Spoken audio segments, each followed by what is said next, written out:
Okay, so today's agenda before we begin. So we're quite blessed actually with the people that we've got, starting with Robin, who's going to probably do a bit more than we originally intended, and really excited about all the speakers today. But Robin's got a slightly different angle in that he's going to be demystifying the investment landscape for us regarding MSPs. So that's going to be really interesting. And then we're moving on to Kevin, who's going to be talking about his experiences as CTO and being involved in transformation projects. So we all know digital transformation is a complex task, not one to be taken lightly. It has its pitfalls, it's quite expensive to do and can take a long time as well. So he's been there and he's going to share some of his knowledge and experiences with you. And then Andy's going to talk about how we can avoid some of those pitfalls, how we can manage the costs and de-risk these projects using a platform that's MSP ready. So if you have questions, then just prefix any questions with Robin, Kevin, or Andy, so we know who to ask them to. And without further ado, I think we'll move on now, because Robin, we're going to hand over to you. So I'll drive the slides and you just let me know when to move on to the next one. Over to you, Robin. Thanks, Tino, and thanks everyone for joining. I'm going to rattle through my introduction and slides very, very quickly, because I've got 5 minutes and don't want to use up any of the important time that everyone else has got. Well, Robin, sorry, I was just going to say, because I think your bit's so good, please don't rush too quickly. Because now you've teed me up, Tino. I'm going to have to perform. You've got great slides and great content. I could listen to you for the whole hour, but unfortunately we can't do that. Tino and I are having a love-in right now, so everyone else, let me just get on with it, and we'll see if everyone else likes it as well, Tino. Okay, off you go. So look, quick introduction to set some background. I've spent a lot of my time in industry, both in managed service providers, data centers, software businesses. I've listed a few of them here, but across both private equity and public companies.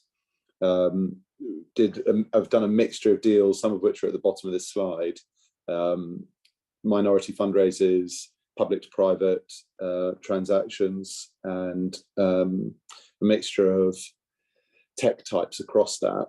I've also spent quite a bit of time doing NED jobs and advisory jobs, advising into the UK government, into BEIS, into Tech UK, helping to formulate some of the kind of views on regulatory and compliance environments in the UK, but also into Europe, and trying to really represent the tech industry to make sure that when the government sets legislation, it doesn't hamstring us.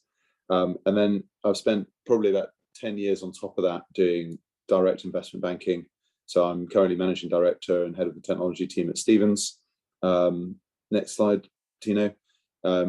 Stevens is a family-owned business. Our average deal size is around about $200 million. That's buy-side and sell-side engagement, so advising entrepreneurs as well as private equity funds on investment strategies. But as you see in the pie chart in the bottom left, the majority of our deals are actually less than $100 million. And that's firmly because we actually spend the majority of our time with entrepreneurs. So, we are all about building long-term relationships with our prospective clients and representing them into building out both a kind of growth environment for their business or exiting if that's the right thing to do for the business at that time. Next. So I'm going to go through the introduction slides very quickly, and then I'll go into the meat of it. This gives you an idea of our scale. We're actually around about 1,200 staff. We are the largest privately owned investment bank in North America, with a smaller office or a smaller footprint in Europe. We're actually around 50 people now in Europe, and growing fast. Our tech franchise is exceptionally well known in North America, and it's my job to make it well known over here. We were some of the first investors as the family, so the Stevens family private equity fund, in fiber assets, fiber infrastructure and managed services businesses back in the day when they were first invested in. And so our heritage on technology is exceptionally strong. And what that gives us is access to and regular dialogue with some of the largest businesses in the US, many of whom we've represented regularly. Next, Tina. And this gives you a rough idea of the businesses we've represented. So every logo on this page are deals that either me or the wider Stevens team have been involved in. I won't run through any of them individually, but if anyone wants to follow up afterwards, or indeed has questions about the type of coverage that we have here in these kind of multiple subsectors, then really happy to answer any questions. Next. But what I decided to talk about briefly today is the kind of importance of IT managed services as an investment class. And so what I created was a graph that compares IT services in the blue line, the dark blue line at the top, which is made up of the logos at the bottom, with kind of broader comms services businesses, and then compared them to two benchmarks. One's the FTSE 250 and the other's the S&P 500. And what you see is over kind of history, March 20 backwards, kind of a kind of relatively converged market position where they're tracking closer together than they certainly are now. But since kind of COVID hit, and since the change in people's views on digital transformation and the importance of these investment classes, you can see that IT services has really started to outstrip the kind of broader comms market. And it's relatively hard, obviously, to split the two because of convergence, both from a unified comms, CPaaS perspective, CCaaS providers, as well as general IT services. But the theme here is, as an investment class, IT services is delivering higher returns than comms businesses as a standalone. And part of the thesis around that is also around the more exciting IT services businesses, and I'll come back to that in a second. We can pop to the next slide. What you've got here as well is, so I should have said that those are all public comps, and this is public comps. I'm going to move on to private comps in a second. What you've got here is average deal multiples, so essentially market capitalization rates for pre-COVID and post-COVID for listed businesses that are defined as being in the IT services index or the communications index. And actually they were trading within range of each other, average up on comms to 11, average down on IT services to 11. So you looked at averages roughly the same from 2016 all the way through to 2019, just kind of growing in tandem with each other or aligned, but they have separated since COVID. And again, for the reasons I iterated before, I think this is around people starting to understand the importance of digital transformation projects, IT services businesses that can actually help businesses to manage things like remote working. And so you can see a kind of post-COVID trading average of 14.5 times versus 12.6 times, and then actually heading up to a pretty heady 17.5 times versus 13.6 times in the current market. Now, I think, we are in a toppy market at the moment. How sustainable this is, everyone's wondering about. And I think, even in the UK specific market currently, we're seeing, trading multiples higher than I think many people are often comfortable with, but that are focusing at the higher end on quality businesses. And when I say quality businesses, it's not just businesses with high margins, fast growth rates, very capable management teams, low customer churn, automated processes. It's businesses that we can see through the next two investment cycles are unlikely to be disintermediated by large competitors. And so if you are fully tied into a enterprise or SME end-to-end process, and therefore delivering what I would describe as a digital transformation proposition made up of products to those clients, then you're likely to attract a higher multiple than if you are simply reselling products as a value-added reseller. If we can bump to the next one. What I've done here is then compared more recent IT services transaction comps. So I can't quite see it actually at the bottom, but the let me see if I can, yeah, there we go. So if we look at the dates there, so you're looking 2018 through to 2020, and you've got an average increase 10.2 to 10.3 to 11 over time. If you actually take the median versus the mean, it's a much similar story. although there are outliers, focus being the very obvious one there, completely out of trend as a multiple. Either way, broadly, we're seeing the same story as in the public comps, an increasing multiple over time in private transactions.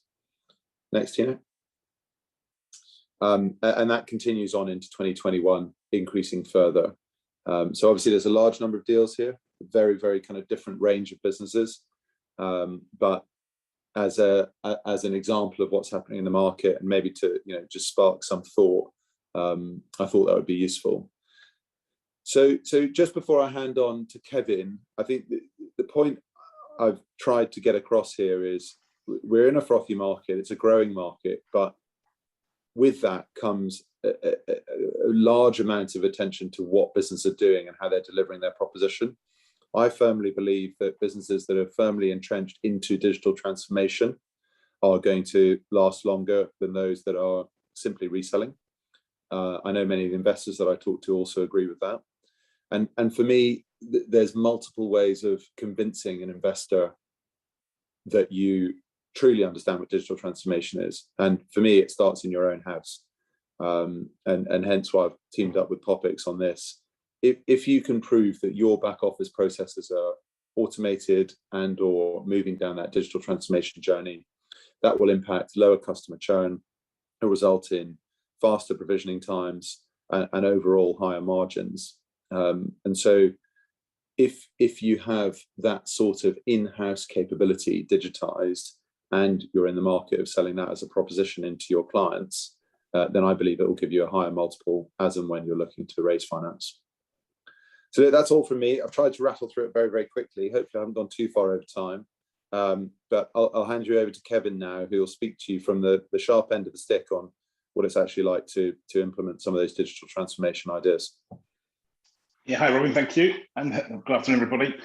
So just a bit of an introduction to myself. I just want to click on to the next slide, Tina. So I'm a career technologist with over 30 years experience, probably in various sectors, from travel to finance to telecommunications and to IT services companies as well. I guess with a kind of a theme around strategic kind of work and advisory, but also then leading change through a number of different facets from the organizations that I've been in. And obviously I've been a kind of a chief technology officer or a chief transformation officer, as it probably becomes more relevant now in this kind of part of the world as far as sectors concerned. And really just then I've, and then probably in February this year, after my last kind of major kind of CTO role, I decided that actually just to kind of work and set up my own business. And that's really now being focused on looking at supporting private investment organizations, both on buy and sell side work. But then what's also happened then on the back of some of the technical due diligence I've done recently, I've been asked to then lead that through as an interim CTO and deliver organizational change, product and technology, creation of organization structures and capabilities, rationalizing product catalogs where there's been multiple acquisitions, and look at really then the underlying product capability architecture stack, plus then the IT systems that need to support that. And I completely echo what Robin said on the need to actually have a fully enabled, capable stack and the value that can add to the business going forward, especially if you're in high integration mode as well. So thanks, Tina.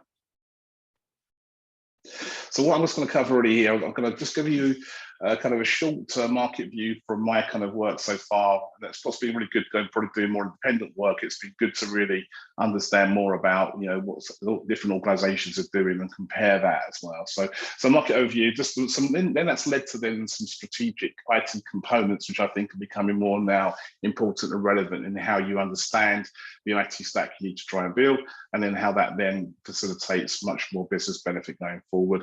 Definitely I've seen a level of maturity depending on organizational size, capability, the sectors they're in, so I'll cover a little bit around that. And then really the last piece is just on my experience of implementing the POPX solution in M247 over the last 2.5 years, and my last organization, just to give you some examples around how that's played its way through and what we looked at as far as the implementation phase was concerned around that. So next slide, Tina. So this is just some observations around what I've been picking up on. So certainly, I think as we already said there's definitely a strong convergence occurring between cloud security, connectivity. Obviously in cloud, I consider cloud managed services, whether it's in a hybrid model, obviously hyperscaler and own private public clouds and customers doing their own version of that, including obviously voice, UC, contact center as a service in this space as well. So definitely there's more and more acquisitions that are happening rapidly, I think in the last probably 2 years now, building on this principle of having connectivity, cloud, security, all part of the stack to then enable customers to help on their digital transformation stories.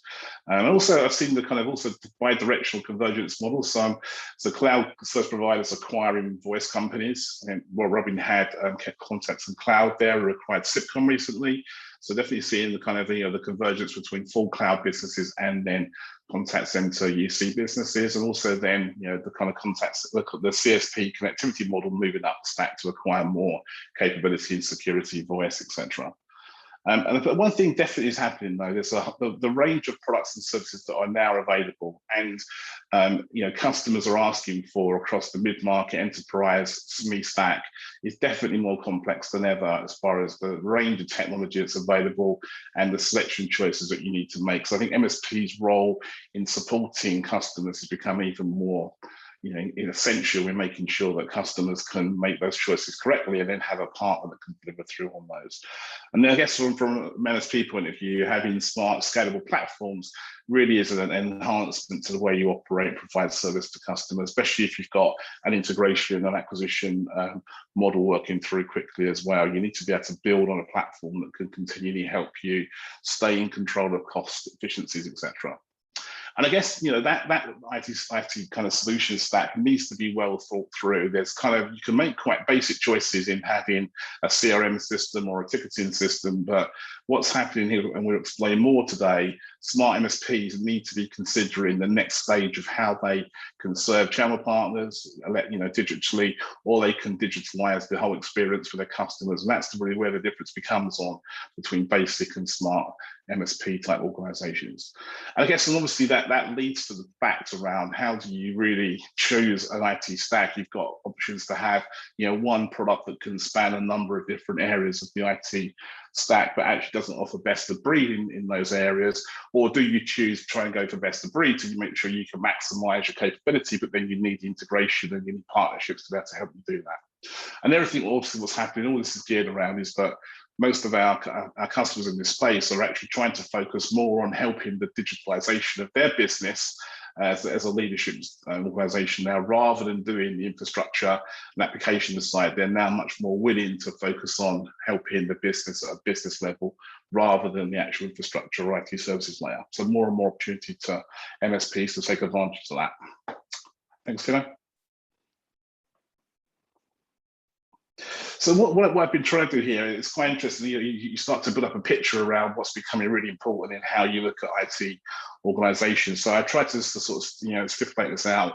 Obviously, process is really important at the foundation here. And I think the more you can systemize process, the more effective your business becomes.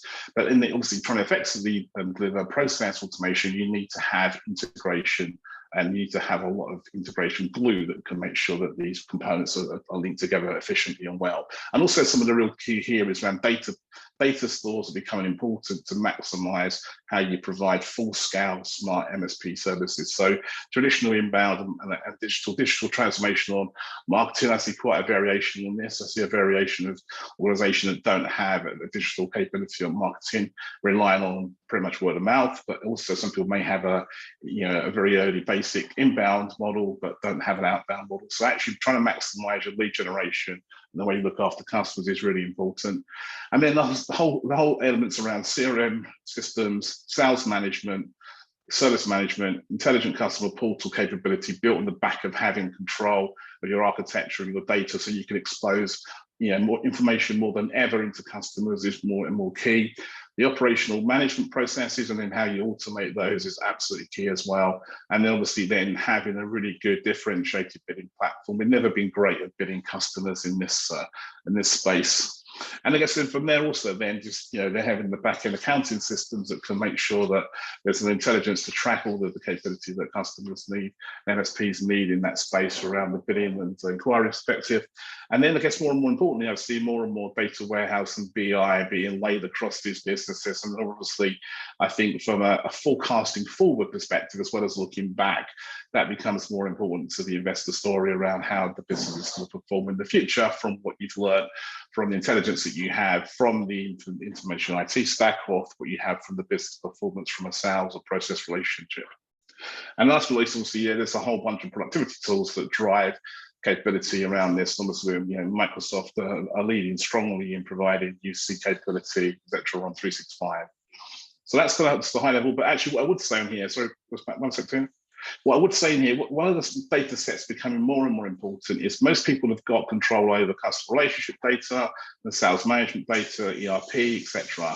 But this is the real difference here now, is that people that are actually have got control over their real-time data.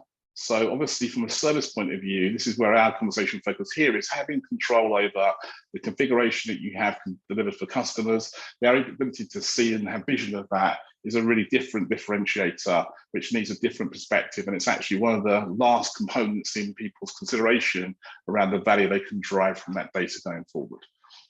Thanks, Philo. Next one.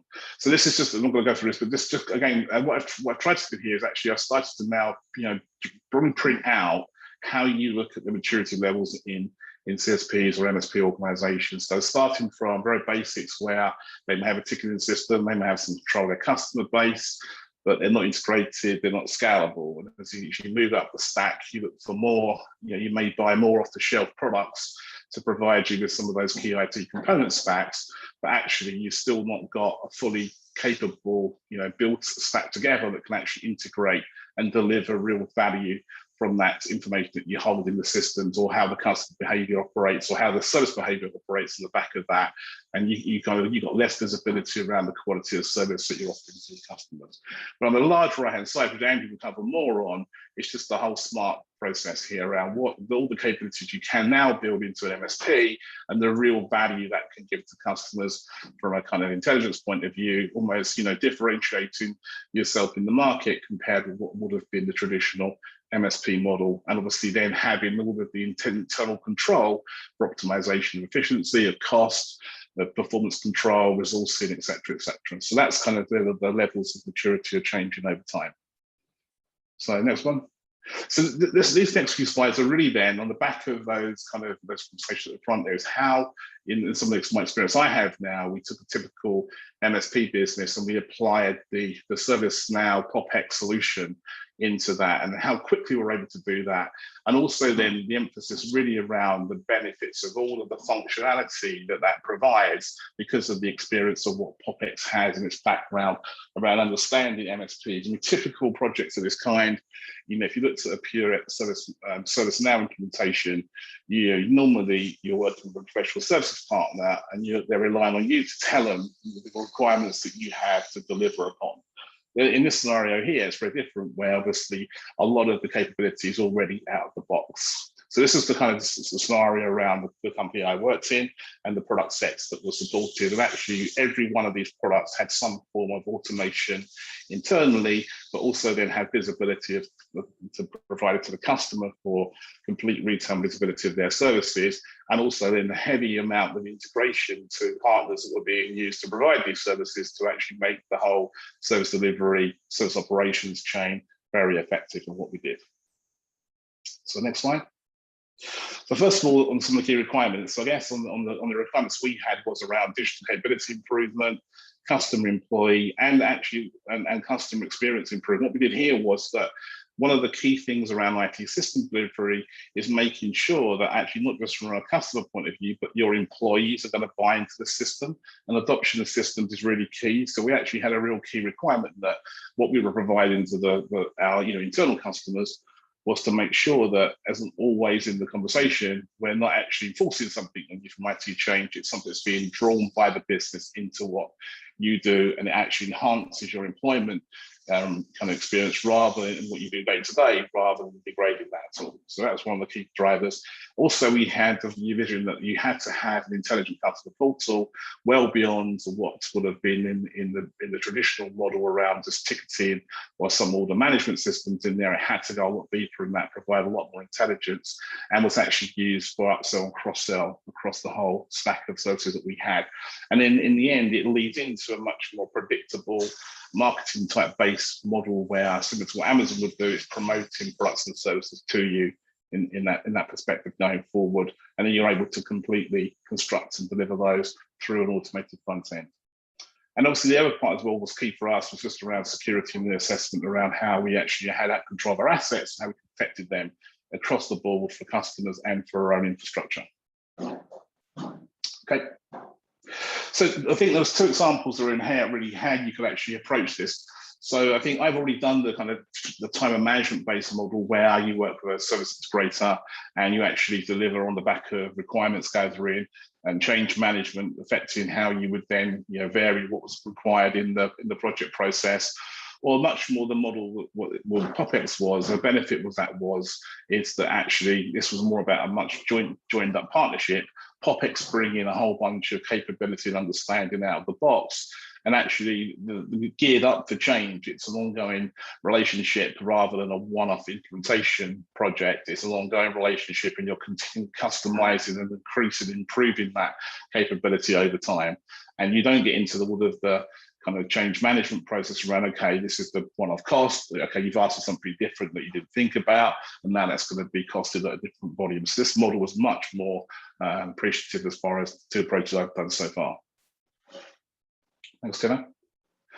And I guess one of the real program guidance and success factors was making sure we did have a very clear project management methodology, ensuring, as I mentioned before, that there was a good change for the behaviour model with the employees that we were delivering the solutions to. They were well engaged in that, and also then actually just making sure that because of the model around joints, on a kind of managed services basis, it actually meant really important that the organisations work together, both POPX and Valuations is referencing, and actually had that joint conversation around challenges that may have occurred in the programme, and they were resolved in a joint method rather than one organisation thinking one thing, another organisation thinking something different, and actually leading to a lot more misunderstanding. This was actually very, very closely coupled to make sure that the problems were jointly viewed.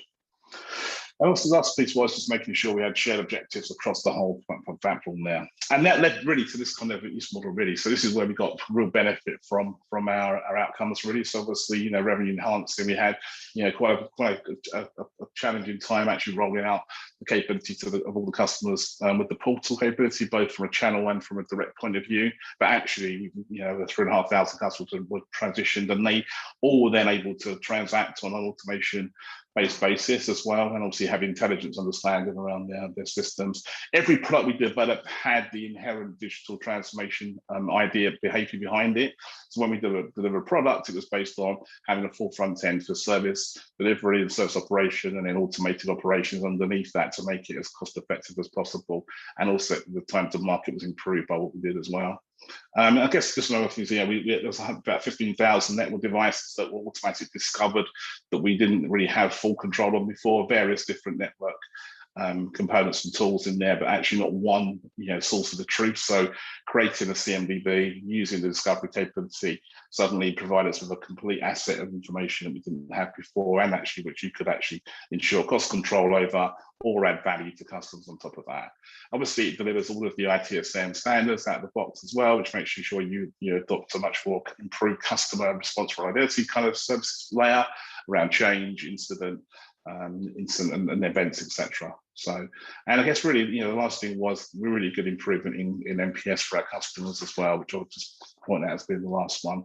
And obviously, it led to a very consolidated platform, which we had a really decent roadmap planned out to continue to see innovation and benefits for the future. I'll leave it there. Then I'm just going to hand over to Andy on this CTO at POPX to cover through his section. Great, thank you very much, Kevin. So what I'm going to do is just hop and grab the ball and present from my screen. Hopefully that's gone smoothly. and you can see the slides. Great. So hi, everyone. Good afternoon. I'm Andy Venables, the CTO of POPX.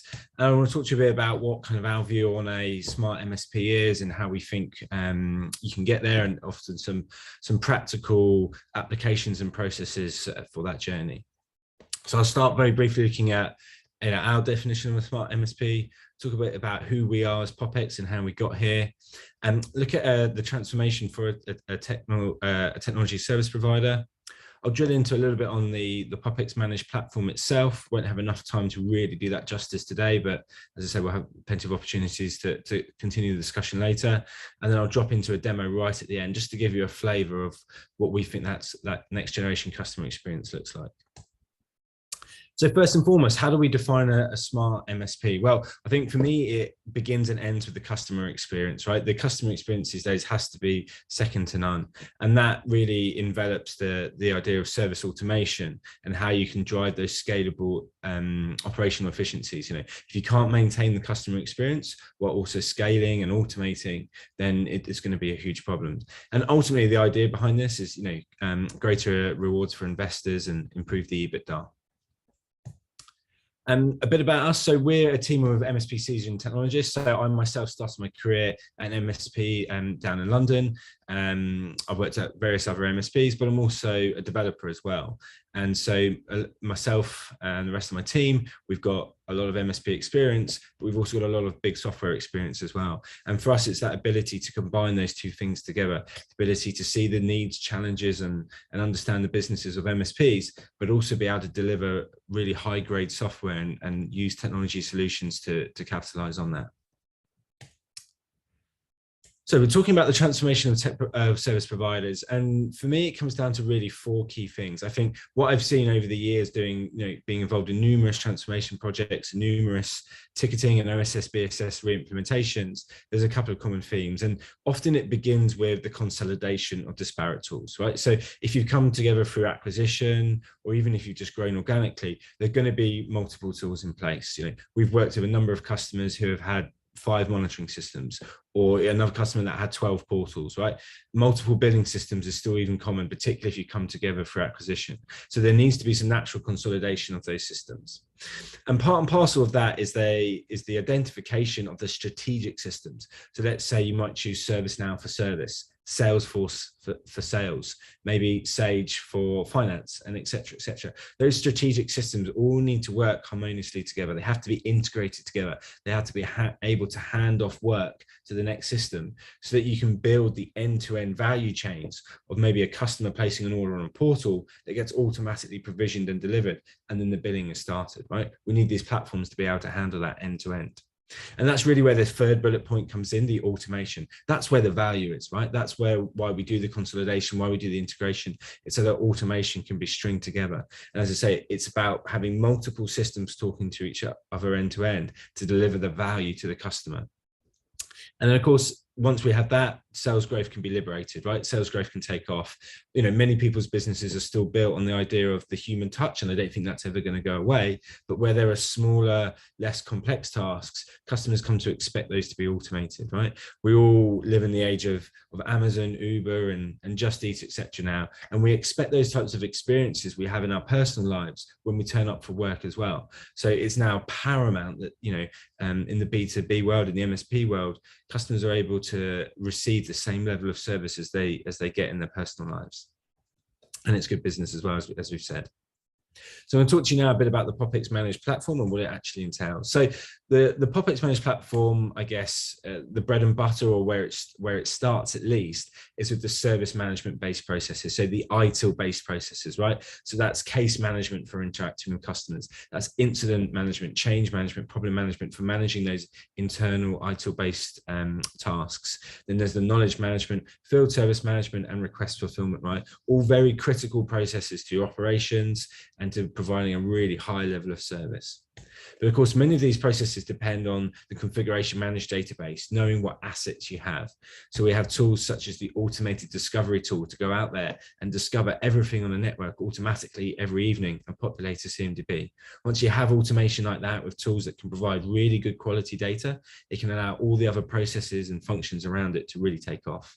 But then there's event management as well. I think even with great monitoring products like SolarWinds, there's always going to be multiple monitoring systems at organizations. And there's always going to be niche products that are doing one thing. And it's about how we bring all those events together in a kind of funnel and feed them into the ticketing system, so we can have some triage, some deduplication, etc. So by the time they get turned into tickets, we've sorted out the noise, and we can see precisely what needs to be actioned on immediately.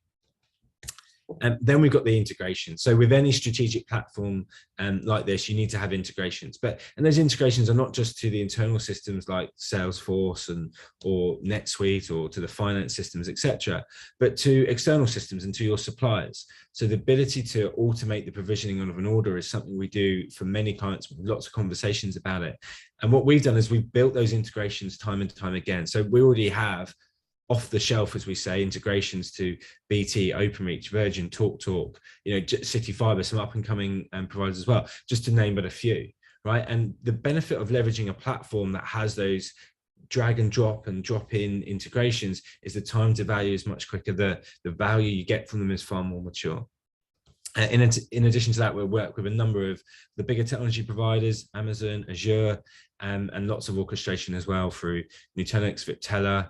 VMware is obviously very big, Ansible, about how we can extend that automation, not just to third-party providers, but do some of that provisioning in-house as well.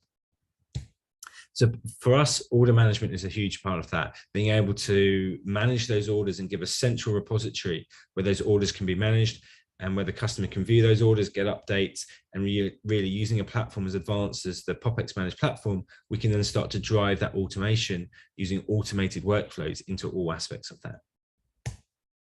But let's not forget the portal. The portal is the primary way how the customer interfaces with the organization. And it's so important that it covers all aspects, right? From the monitoring of a service, through looking at the quotes, the orders, from the service catalog to requesting things, to the bread and butter, I guess, of getting help and support and viewing the status of a case.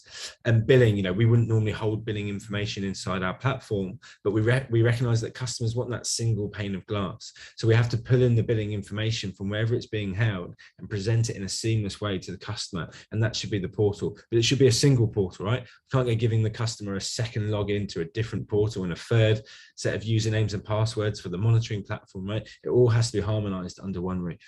And then, of course, we've got the knowledge base, and we've got some POPX smarts that we've developed, essentially some bits of automation, some custom applications, if you will.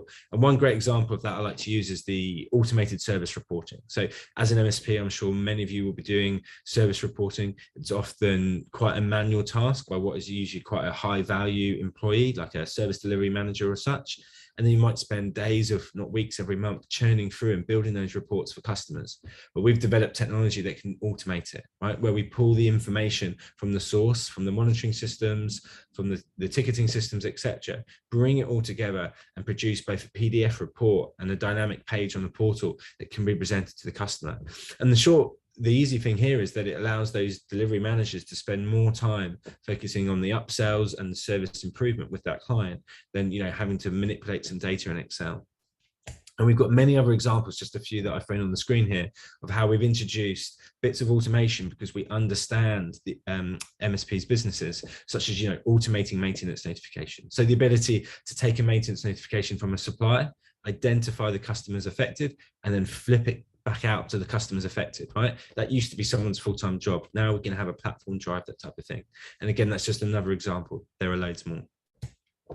And moving on then, because we're on a advanced platform, we have all the reporting dashboards and performance analytics that you need. So, analytics is no longer a separate tool that lives outside the platform. It can be inside the platform. We can get responsive data and we get real-time analytics emanating from the data we have. And then last but not least, AI and machine learning, right? So some really solid use cases that are starting to emerge around predictive intelligence, right? So after we've been running with a client for a number of months, maybe, we're starting to see the emails that come in from their end customers. Using natural language understanding and processing, we can understand what those emails are asking for, what the intent of those emails are. The machines can learn from that, and then they can start to auto-assign those emails, those cases, those incidents to the right engineers and get them resolved better first time, by better first time assignment than perhaps we've done manually.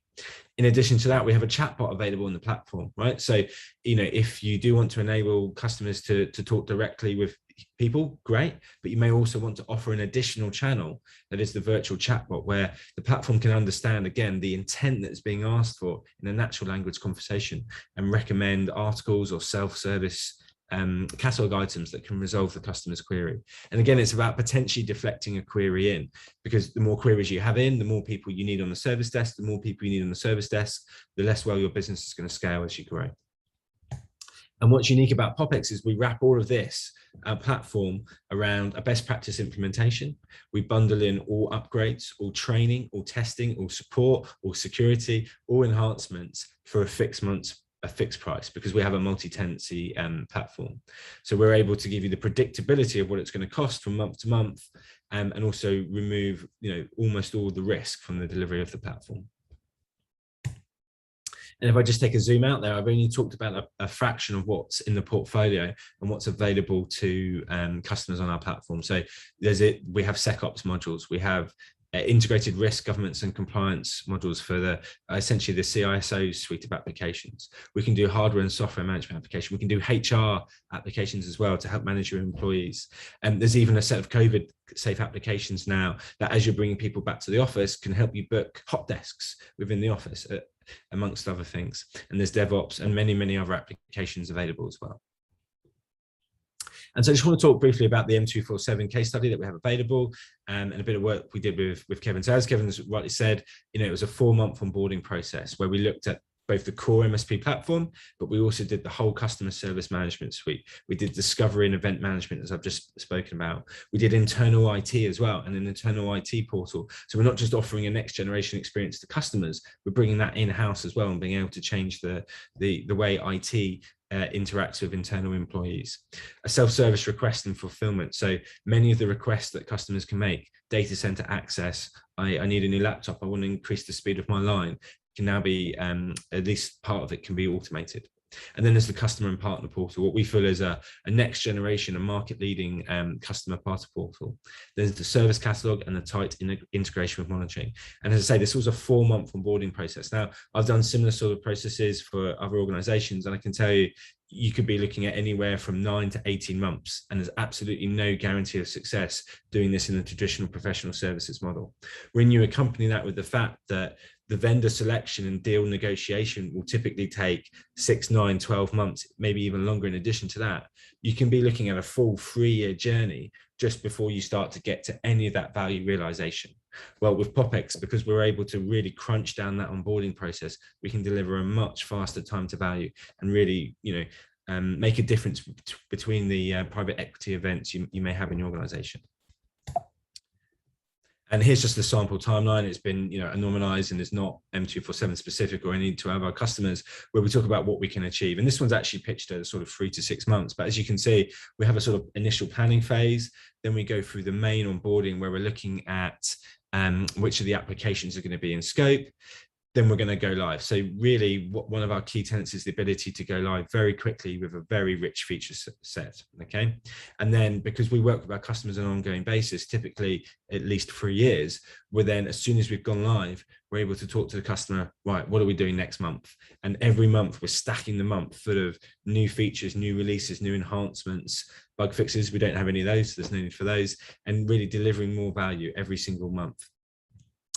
And if you contrast this with a professional services type engagement, where really it might be 6, it might be 12 months, whatever it is, there's a big bucket of hours. And every month you're whittling down on those hours that have been pre-agreed. And as you start to get to go live, you start getting very, very nervous, because as soon as you get to go live, all the professional services consultants are going to leave and just left you with maybe this 3/4 configured system, for example. With our model, it's very different. We're there for the long term, and we're able to keep improving and keep iterating on the platform as we go.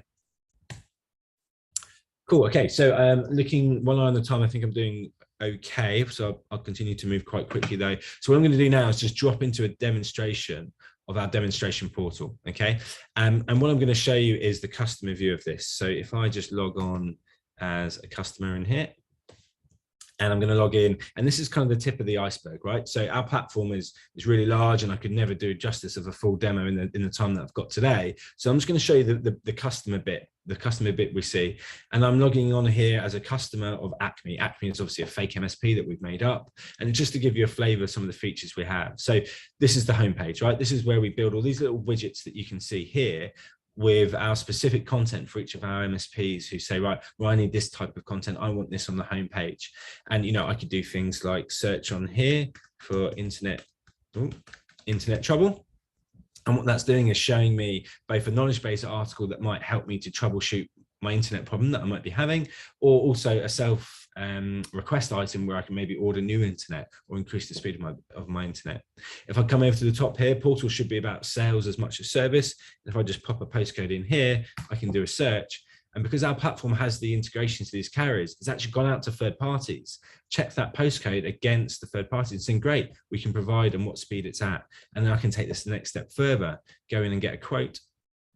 And if I choose maybe 50 over 100 speed and choose the 3-year term, and I go to next, and then you can see it's brought back not just some on-net capability that this MSP happens to have, but also it's gone and got those quotes from TalkTalk, BT, Virgin and others and displaying them there. And I can choose between these, I can take it to next, and I can proceed with that. And that's going to start off a workflow in the back end of our platform. And that workflow could be anything from manually creating some tasks for a salesperson to close the deal with the customer, or to automatically placing the order with the selected carrier, updating the CRM system with the new contract, and then telling finance to start billing once the third-party carrier has told us that they've done the install.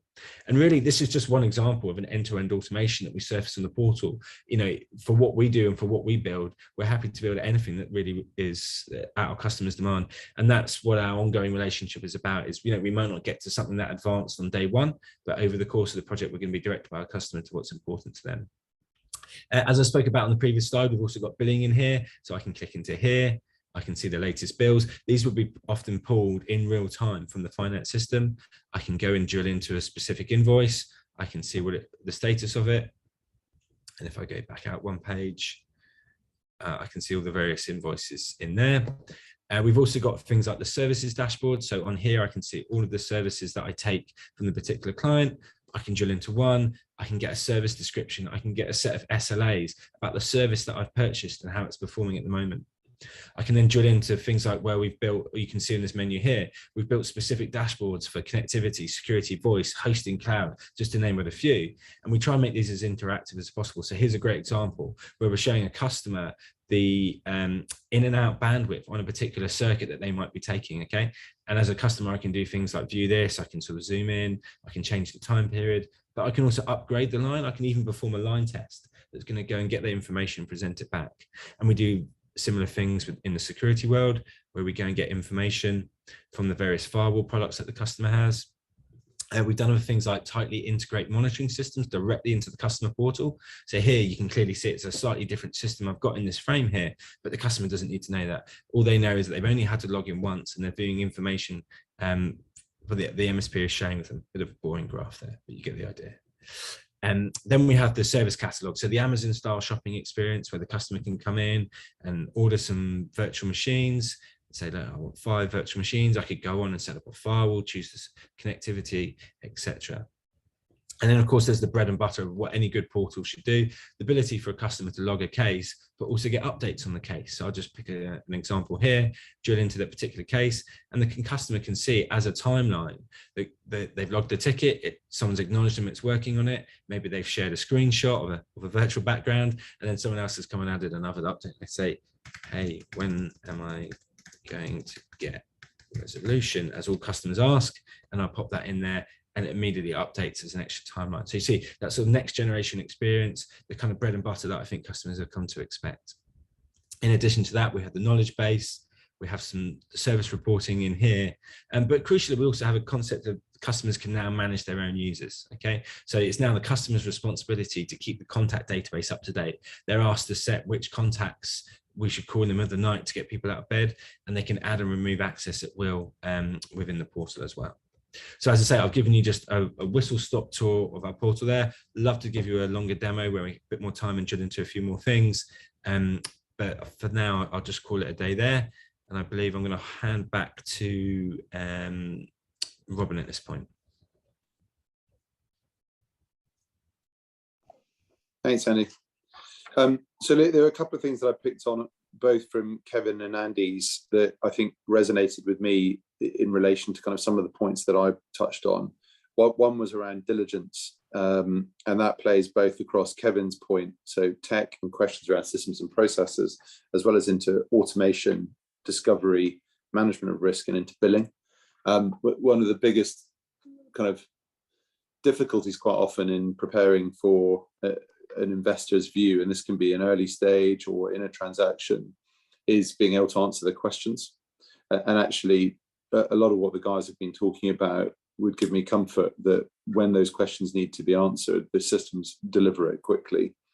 One of the other points was then around EBITDA growth. I think, Kevin, you made that point, was that actually these systems, I think, maybe I'm putting words in your mouth, and you'll shoot me for it, but can be cost negative essentially once you deliver them into a client.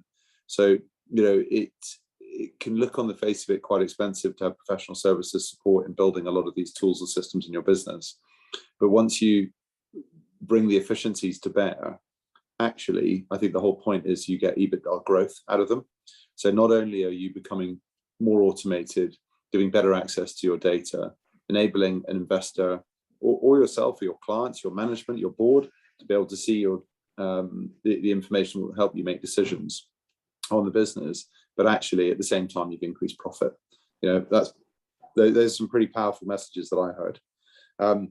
I think one thing that I'd like to ask Andy very quickly is how you build into those kind of external platforms.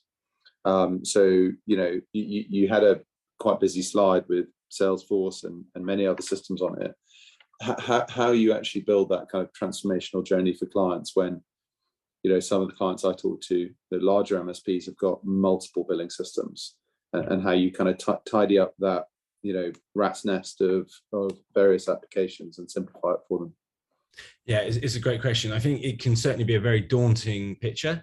When we start working with some clients, me and all my team, we're ex-consultants ourselves, as well as being developers and architects. And what we do is we work with customers in a very hands-on sort of partnership type model. So first identify, right, what is the strategic path for your organization? And I think we're quite often feeding into that, where, if a customer says, oh, I've got 3 billing systems, let's integrate to all of them. We're often, quite, well, you need to take a step back here. Yes, we can build you integrations to all 3 billing systems, but we really recommend that there's some consolidation happening there. And then it's about mapping out the processes, right? So how's the process going to evolve from the very start to the very beginning? And for me, we need to look at the customer really central to that type of journey, right? So how does the customer place the order? Are they doing it on the portal, or are they going via a salesperson? And then what's the main system of record that's going to manage that order? So for us, it's the POPX platform, and there'll be a central workflow that we'll map out with the client. And it's a highly visual exercise where we draw boxes on the screen and say, right, we're going to do this, and then we're going to go over to the finance system and start billing. And then we might talk to some of the subject matter experts to understand how that data can be exchanged. So for us, as a full service managed service provider, we're getting really stuck in a partnership model to work with our clients to really understand and build that from the ground up. Thanks, Andy. And I think that's the key point, isn't it? Being a partner.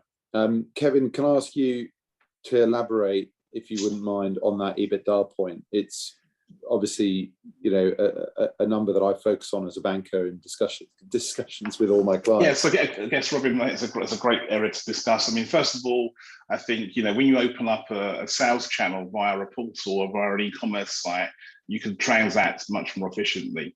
So I think, certainly from my experience of implementations that we've completed, there's a sales channel that obviously appears that wasn't there before, and it's got much more wider capability and accessibility than your normal Salesforce would have. If you've also got that access through your channel, if you've got a channel model as well, suddenly your channel partners can also transact with you much more effectively as well. I'd hate to say it, but obviously the sales commission process is affected by that action, and we had quite a lot of conversations around that. But obviously, people are transacting online, there's no sales commission based on that, but you still need someone clever enough to manage that as a sales channel and a marketing channel and effectively promote that. I think the other thing that we also saw was, because of the intelligence that customers have around what their services are actually doing transparently now, The other piece is that the cross-sell and upsell model was much better. So they actually almost self-govern themselves. They actually went, our bandwidth's getting quite close to my kind of threshold. I should promote myself for an upgrade. So in the past, having the ability to actually walk through your whole customer base and propose upgrades to customers is quite a challenging capability unless you've got the data that can do that. But when also they're self-governing themselves, you've got the option to try and do that with the intelligence you have around how the data is now being captured in real time. But also customers can click a button almost to see their bandwidth, needs to be upgraded, hit a button, and that kicks off some kind of automated upgrade process. And also they could buy more new services as well. Obviously, if you've got in cloud services, that's one of the greatest areas that I think is automated in some of the work that Andy's done previously, that you can take the capability of consumption around cloud virtual machine and size and capacity you need. You could add more backup capability, more disaster recovery capability. So all that becomes transactable through the portal. And then also the other kind of big thing around EBITDA. So that's almost the revenue upside of what you're doing. Cross-sell, upsell, obviously all the kind of sales channels that open for that. You're operating 24/7 as well, which obviously, not every salesperson is available 24/7.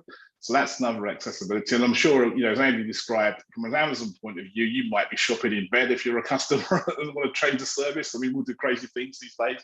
But the last thing is, I think automation, I think people will not survive in this industry sector without clear automation acting as a USP going forward. And I think that's the real difference as well. So that also means that you can scale without adding inefficient, unrequired costs and headcount and resources. And actually, for me, this is another important factor because it actually provides more resilience to your business, and you're not relying on human error that could cause problems in the whole provision and then bidding chain as well. So all that becomes a lot tighter, and the operational effectiveness and efficiencies also improve massively as well. Thanks, Kevin. I don't know if we've got any questions from the panel, as in the invitees and people who can join, but do feel free to send a DM message or a group message into everyone, and we can answer those. I had another thought, and I don't know if this is putting you on the spot, Andy, but I had a breakfast meeting this morning with a private equity fund who are looking at a business that has quite a significant Cisco estate, and one of the things you talked about was automation of the discovery and management of what devices are there, and I would imagine where their applications are sitting, where the software is, whether end of life, end of sale, what version control they've got in place. Can an MSP use some of this to start automating their discovery of external estates, which will help them price and de-risk a kind of maintenance contract that they might take on for a client? Yes, absolutely. It's definitely a central use case. So we've done that for a number of clients. The discovery tool is really fantastic, right? It will basically go and explore any number of IP addresses, anything on the network, and discover it. But really, discovery is, maybe with a small d rather than a big D, is a term that we can use for any integrations we can build off our platform to third-party systems. So to take the example of Cisco, you'd have Viptela, you might have other management systems around that, where they all have a whole wealth of information as well. And if we can interrogate those systems and bring the data back in to this versatile platform, the possibilities are endless. And I've done things in my career where we've worked on discovery projects that were being solely used for a few months temporarily in advance of an acquisition. So it's essentially like an audit to come in and say, we're about to acquire this company. Can you just double check what they've got in the network is what they say they've got? We did that as an exercise, and it was so successful. The client ended up taking the technology on for much longer than that. The other key part about that, Robin, as well, is just the security aspect of that as well now. So obviously with asset control and version control, you then understand that, if there's any weaknesses in the actual assets that the customers have. And I think there's an expectation out there now where, they expect MSPs to be upgraded and making sure that their assets are running on the latest protected software, firmware, hardware versions, etc. No, yeah, absolutely. And so I think maybe a thought to leave everyone as we run out of time is, if you aren't going to use the POPX tool, and look, I don't get commission from these guys, but if you aren't going to use their tool, then maybe the private equity fund who's coming in to analyze your estate on the back of an investment might be using it. I quite like the idea of being prepared. Well, Tino, shall I hand back to you there? Yeah. I've kind of usurped and used quite a few of the questions, but I think from a time perspective, we're running out. I think we're there now with the time. Thank you to all our speakers today. I know we kind of overran a little bit at the beginning, but Andy, you made up for that and caught up towards the end. So we did have time for some questions, which is great. Thank you to all our attendees today for bearing with us and for all the questions that came in. If you have anything further, please do reach out to us. If you need connecting with Kevin or with Robin, let me know. You've all got my email address. I'll be happy to facilitate that. We'll also be in touch soon, just following up with some information and some of the slides from today's event. We hope you've enjoyed it and found it useful. If there's anything you need further information on, please do not hesitate to reach out. I'll be happy to help wherever I can. And I think that concludes us for today, guys. So thank you all. Thanks. Cheers. Appreciate it. Thank you all. Goodbye. Excellent. Thank you. Thank you.